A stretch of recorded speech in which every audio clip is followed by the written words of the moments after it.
there's a big difference here. So the hair transplant, it's a big procedure. It's an actual surgery. They cut you open from ear to ear, and they, even with this big barbaric procedure and surgery, they can only get so many hairs. They might get 2,000 to 3,000 hairs. Put that on top of your scalp. The problem with that is a full set of hair.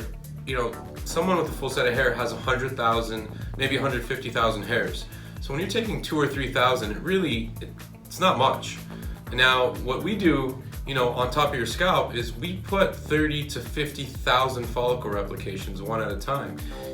That's what creates the full dense look that you're looking for.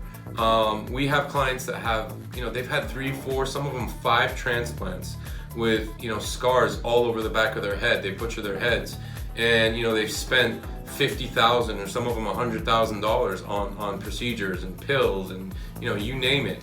And they come in here and still need something to help them with their hair loss. So in the end, for the price that you're paying for this procedure, you're definitely getting the most out of it.